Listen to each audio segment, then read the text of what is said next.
Day, so we will try to speak loudly and clearly to talk about the exciting news today. With us, we have Lieutenant Colonel Colby Krug. He's the commander of the Army Corps Buffalo District. We have New York State Assemblywoman Monica Wallace, New York State Senator Sean Ryan, Congressman Brian Higgins, and Region 9 Director Julie Barrett O'Neill. We also have our Cheektowaga Supervisor, Ben Chkowski, to join us as well. And prior to diving in, I also want to just express real quickly a gratitude to our team here at Waterkeeper who's pulled this together. In particular, Carrie Gallo and Holly Kistner, who have worked very hard on this project for many, many years, as you will know. So the Scajaquada Creek watershed is 29 square miles, starts in the headwaters of Lancaster, flows through Depew, Cheektowaga, underground for 3 miles under the east side, and pops back up in the city of Buffalo, eventually joining with the Black Rock Canal and the Niagara River. It is a very altered, abused, and impaired system for many years. 13 miles long. It has hardened shorelines, straightened channels, buried sections, polluted brownfields, and sewage overflows. So it sounds pretty depressing. Why would anyone want to take on this creek system? Why would anyone care? Well, unfortunately, for generations, our community has either been unable physically to connect with this creek system due to these polluted waters and polluted lands. Today, that's going to start to change. We have worked really hard, despite this waterway being one of New York State's most impaired waterways. This creek is spring fed, meaning that there is clean, clear, cold, beautiful water underground that still feeds this system. This creek still has life in it, and it has the ability to recover. It's not a dead waterway. We should not give up on it. It's just overwhelmed with generations of bad decisions, bad choices, and unfortunately, some infrastructure that is still impairing this system. So Waterkeeper hasn't given up on the system, just as these leaders who are standing here today, who have committed to working and to fight for the clean water and restoring this system. So we are here today to announce the signing of a $600,000 cost share agreement between Buffalo Niagara Waterkeeper and the U.S. Army Corps of Engineers Buffalo District. Now, this is not the first time that Waterkeeper and the Buffalo District have signed innovative cost share agreements. We did this about, I think, 15 years ago for the Buffalo River, right about the same time where nobody thought the Buffalo River could be restored. Well, it all started with a cost share agreement between Waterkeeper and the Army Corps of Engineers.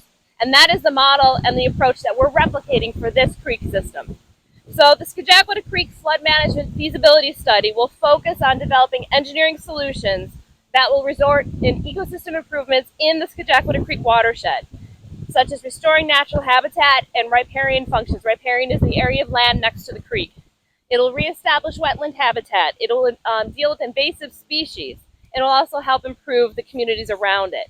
Now, this is the key. Once this $600,000 feasibility study is completed, we will then hopefully be able to unlock up to $10 million in federal funding that can be directed towards the implementation and the restoration of this creek system. We will be able to reestablish wetlands. We will be able to improve that habitat. So the study does not just sit on a shelf, it actually becomes implementable. Now, there's a lot of techno jargon here, and what it really means is that in the coming years, we will be making significant progress in the actual restoration and changing and improvement segments of this creek system. It's what we've been talking about for decades. So there will be opportunity for the public to be involved and informed and also contribute to that visioning and to that restoration planning. This also complements a recent announcement we had back in April focusing on the lower sections of Scajaquada Creek. So we're thrilled to be able to work with all of these partners to once and for all do a comprehensive restoration plan for this creek system, and it will take us down that road to actual implementation. So it is my pleasure to introduce several of our partners. First, I'd like to introduce and welcome Congressman Higgins to the table. Or not a table, podium, whatever it is. Thank you. Thank you very much, Jill, and for your leadership, not only locally, but nationally and internationally as well. I also want to thank Assembly Member Monica Wallace and State Senator Sean Ryan. This is their announcement today, and they deferred to me because I got to get to the airport. But as Jill had said, we made a $900,000 federal funding commitment last year. This 13-mile waterway from Lancaster to Buffalo, looking at pollution mitigation, contaminant mitigation along the way. toward the goal of designing a project from which we will seek federal funding of at least $10 million from every source toward the goal of implementing that plan. But this doesn't get done without the great work of Assemblymember Wallace and Senator Sean Ryan, and the great work of Jill Jedlicka and the Buffalo Niagara Waterkeeper. It's a great project, and it gives me great pleasure to introduce to you a great Buffalo guy. He's Lieutenant Colonel and Commander of the U.S. Army Corps of Engineers, the Buffalo District, Lieutenant Colonel Colby Krug. Colby. Last time we were together, it was freezing. It was quite cold out that day on the Niagara River there. But Congressman Higgins, Ms. Jedlicka, New York State Assembly Member Wallace, New York State Senators Ryan and Kennedy, New York DC's Region 9 Director Julie Barrett O'Neill, the Went Foundation and the Ralph C. Wilson Foundation. Thank you for the opportunity to share the stage with these amazing people committed to reimagining the Scajaquada Creek. So how do you eat an elephant? One bite at a time, right? That one-liner serves as a metaphor for how an incredibly complex task can be accomplished by stating a goal, gathering facts, initiating action, and formulating an overall plan from a series of achievable objectives using available resources. This feasibility cost-sharing agreement is the first bite. This adage also describes how the U.S. Army Corps of Engineers conducts a feasibility study for prospective projects, though we'd work hard to avoid harming an actual elephant. I was trying to get a little bit more of a laugh than that, but all right, the Scajaquada Creek study is being reviewed under Section 1135 of the 1986 Water Resources and Development Act, which authorizes USACE to modify structures and operations of federal water resource projects to improve the quality of the environment when it is determined that such modifications are feasible, consistent with the authorized project purposes, and will improve the quality of the environment in the public interest. The need identified for this project is to restore ecosystem functions to the Scajaquada Creek watershed that have been adversely impacted as a result of the flood risk management project constructed from 1977 to 1981. There are several opportunities here along the Scajaquada Creek, including addressing adverse effects of flood risk management, implementing ecosystem restoration measures, reestablishing wetlands, improving riparian habitat, and improving the diversity of native species within the stream corridor. Assuming our current flood risk mitigation project can be further enhanced, restoration measures may be implemented at the project site or at other locations affected by construction or the operation at the original project. However, restoration measures must not conflict with the authorized project purposes. I'm excited about the depth and breadth of support for restoration efforts in Scajaquada Creek.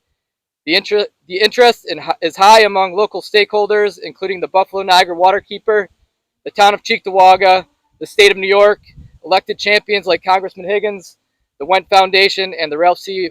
Wilson Jr. Foundation. The Army Corps of Engineers doesn't do anything alone. Our successes are truly based in solid relationships like you see here today.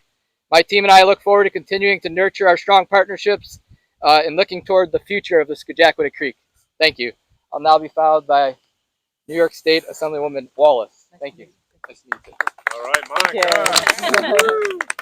So good afternoon. I want to thank the Town of Cheektowaga, Buffalo Niagara Waterkeeper, and the Army Corps of Engineers for reaching what will be a historic agreement to restore the Scajaquada Creek.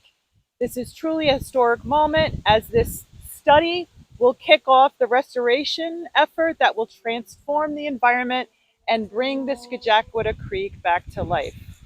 The pollution of the Scajaquada Creek has been decades in the making, and it stands as a cautionary tale of how not to treat our precious waterways. Due to overdevelopment and pollution, almost 98% of the wetlands in its watershed have been destroyed.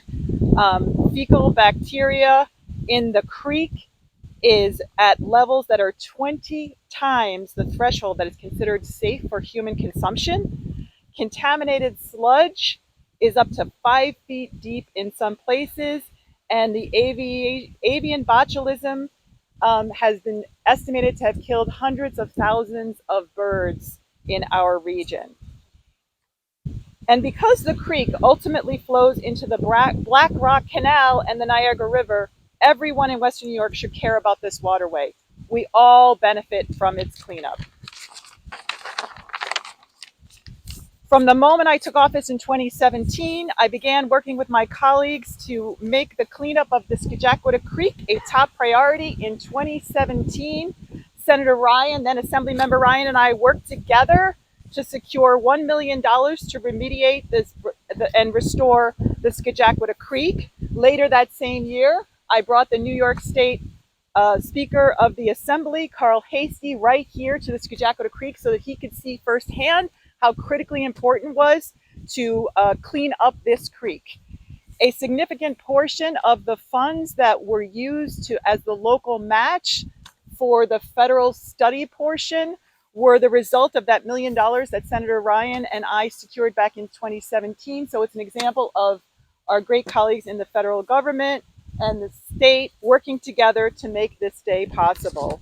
I especially want to thank Waterkeeper for their tenacity in never giving up and finding creative ways to access federal dollars with this and make this huge undertaking possible. And again, I want to thank Congressman Higgins for his work in securing the federal funds. My colleague Tim Kennedy is not here, but I've worked with him and the town to secure an additional $20 million that has been used over the years to help address some of the environmental challenges posed by the Scajaquada Creek overflow issues, in particular its inflow and infiltration issues. We've had a couple press conferences on that, you probably may remember. So essentially that $20 million has been used to stop all of that runoff, which will help prevent the problem that exists now from getting worse. So again, a big thank you to all my colleagues who are here today. Working together over the years, we have made this day possible, and I know we are all committed to continuing to work together to make sure that this is a success. And with that, I'm going to introduce my friend and colleague, Senator Sean Ryan. Thank you, Assemblymember Wallace. Thank you for your leadership on this issue. For years, we have been talking about the impact of the Scajaquada Creek, and it reminds me of that old adage that if you break it, you buy it. So God did not make the Scajaquada Creek look like it does behind us. It looks like a drainage ditch, and that's really its only purpose right now, is to drain off water, to drain off sewage. Then it goes underground around the Galleria. We don't see it again. Then it pops up in the beautiful forest lawn cemetery. It looks actually nice percolating through there, but what you don't know is that it's filthy. And when it comes out of Forest Lawn and it crosses Delaware Avenue, it goes into the jewel of the Olmsted Park system, Delaware Lake. And the lake is disconnected from the creek because the creek is so dirty. But several times a year, the creek overflows and once again pollutes the lake. But if you want to know the condition of this creek, walk around the end of Delaware Park, Hoyt Lake, on a nice hot summer day and see where that water enters into the system. It smells, it's putrid. I guarantee you'll see a dead duck or a dead goose.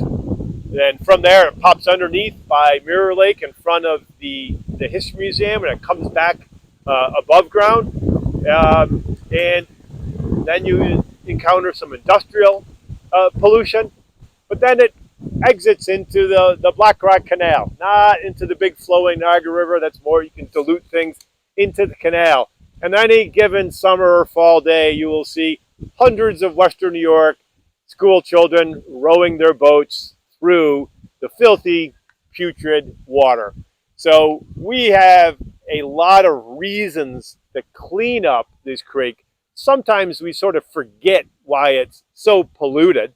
A lot of sewage overflow, lot of legacy of our industrial past. But here is the good news. The metaphorical elephant that the good colonel referred to, it's a small one, 13 miles long. We can't find it in our wherewithal between the state government, the federal government, towns and cities governments to clean up a waterway that's only 13 feet.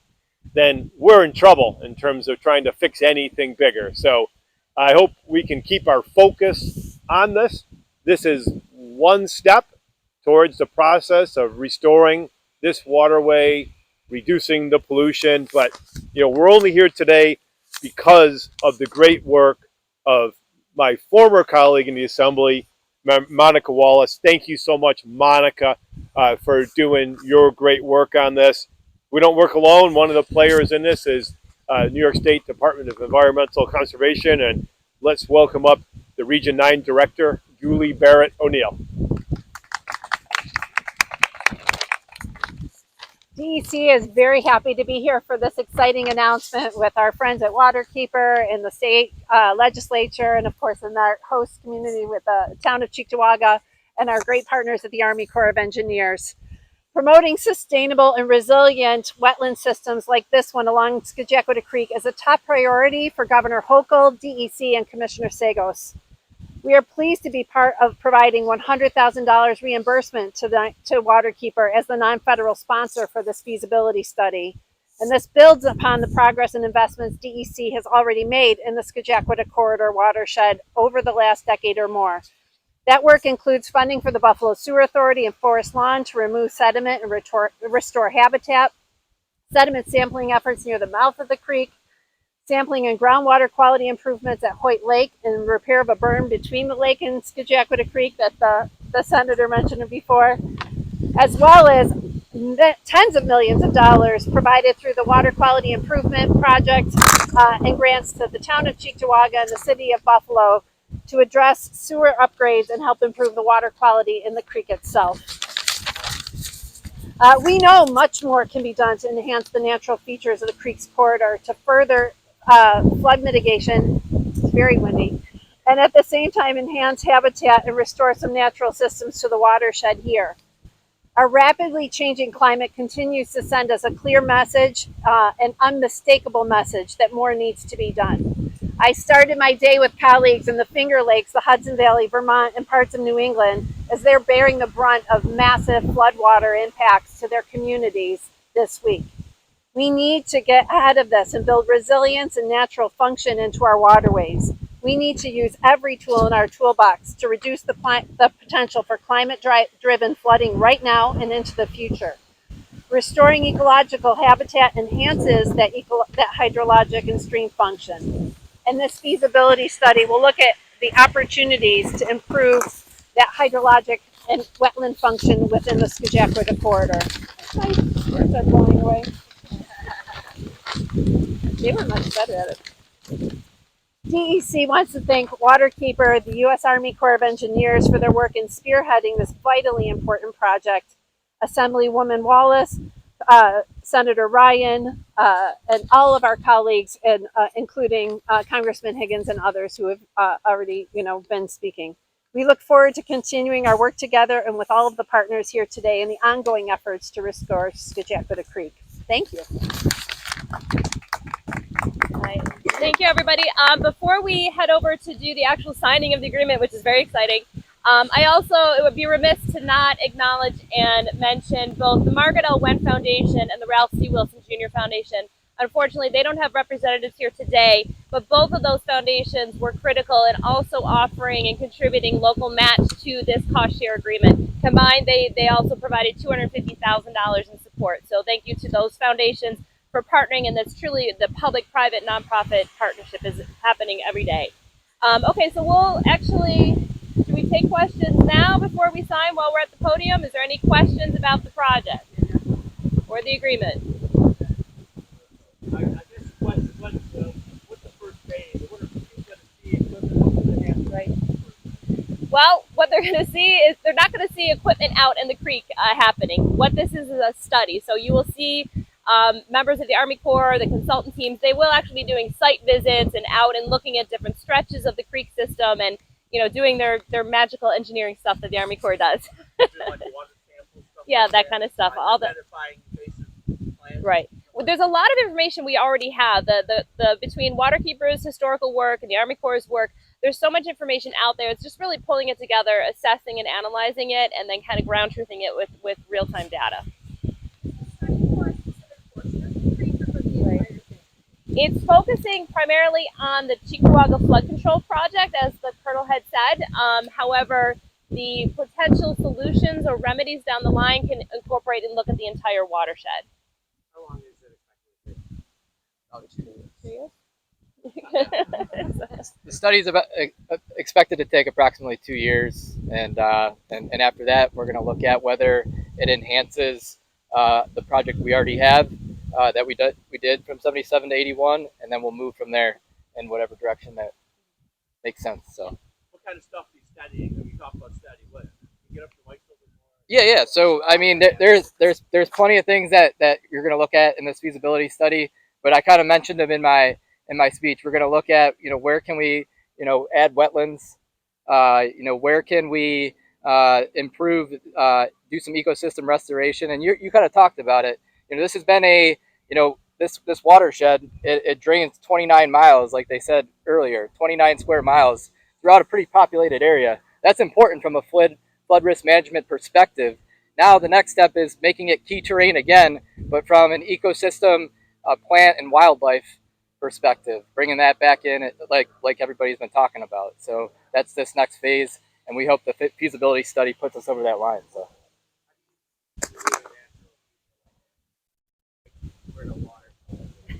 Yeah, I mean, that, I don't know, Dave. You want to you want to come up to the mic? Yeah, well, Julie? it's a combination of things. So it takes time if we stop impairing it and polluting it in the first place, the system will start to heal itself because of the spring water that's coming in. By doing the natural restoration such as wetlands are nature's kidneys. They will filter out stormwater and help filter out pollutants. So it's a combination of actions that happen that can help restore the impairments over time. People recreating in the water. Yeah. Scajaquada Canoe Club. I mean, there still is a lot of work being done, as Julie had mentioned, on the sewer overflows. That's all happening concurrently. So once those are handled, then it'll be much safer to have primary contact with the water. Does this guarantee the $10 million that you spoke about, or do you see how much you need to use? That's an Army Corps question. Got to answer that the right way. Yeah. So no, that it does. $10 million is the cap of federal dollars. We're right now we're thinking at right around $3.5 million is what we have. What our guesstimate, our raw order or our guesstimate is at this course. But again, we're not going to know until after the feasibility study as to what the project will cost completely. But again, you can unlock up to $10 million of federal dollars.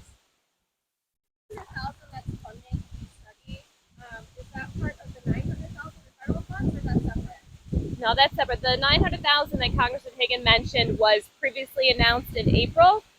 Those are NOAA funding, National Oceanic and Atmospheric Administration, and that's focusing on the lower sections of Scajaquada Creek. But the data and the information and the work that's coming out of that study will feed this one, and they will work together. All good? All right, now we get to sign the papers. Very excited.